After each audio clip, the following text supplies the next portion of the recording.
ഗതാഗതം സുരക്ഷിതമാക്കുന്നതിനായി speed breaker ഒരു പ്രധാന പങ്ക് വഹിക്കുന്നുണ്ട്. സ്പീഡ് ബ്രേക്കറിന്റെ യഥാർത്ഥ ഗുണങ്ങൾ എന്തൊക്കെയാണെന്ന് നമുക്കറിയാമെങ്കിലും സ്പീഡ് ബ്രേക്കറുകളെ കുറിച്ച് അറിയാത്ത 4 അത്ഭുതകരമായ വസ്തുതകൾ നോക്കാം. ആർത്തർ ഹോളി കോംപ്റ്റൺ എന്ന പ്രശസ്തനായ ഭൗതിക ശാസ്ത്രജ്ഞനാണ് സ്പീഡ് ബ്രേക്കറുകൾ കണ്ടുപിടിച്ചത്. 1953 അദ്ദേഹത്തിന്റെ ജോലിസ്ഥലമായ വാഷിംഗ്ടൺ യൂണിവേഴ്സിറ്റിക്ക് സമീപം വാഹനങ്ങളുടെ വേഗത കുറയ്ക്കാൻ ട്രാഫിക് കൺട്രോൾ ബമ്പ് സൃഷ്ടിക്കാൻ തീരുമാനിച്ചത്. പല പേരുകളിൽ അറിയപ്പെടുന്ന സ്പീഡ് ബ്രേക്കർ ലോകമെമ്പാടും വ്യത്യസ്തമായ പേരുകളിൽ അറിയപ്പെടുന്നു. UK-യിൽ സ്ലീപ്പിംഗ് പോലീസ് ഓഫീസേഴ്സ് എന്നും, ന്യൂസിലൻഡിൽ ജഡർ ബാസ എന്നും, പോർട്ടോറിക്കോയിൽ മ്യൂട്ടോ എന്നും, അർജന്റീനയിൽ ലോമോസ് ഡി ബറോ അല്ലെങ്കിൽ ഡോങ്കീസ് ബാക്ക് എന്നും അറിയപ്പെടുന്നു. ഇങ്ങനെ പല സ്ഥലങ്ങളിൽ പല പേരുകളിൽ ഇവ അറിയപ്പെടുന്നുണ്ട്.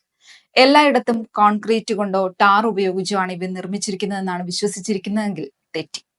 സ്പീഡ് ബ്രേക്കറുകൾ റബ്ബർ, ലോഹം അല്ലെങ്കിൽ പുനരുപയോഗിച്ച പ്ലാസ്റ്റിക് എന്നിവ ഉപയോഗിച്ചാണ് പ്രധാനമായും നിർമ്മിക്കുന്നത്. പ്രത്യേകിച്ച് റബ്ബർ സ്പീഡ് ബ്രേക്കറുകൾക്ക് ഒരു നേട്ടം കൂടിയുണ്ട്.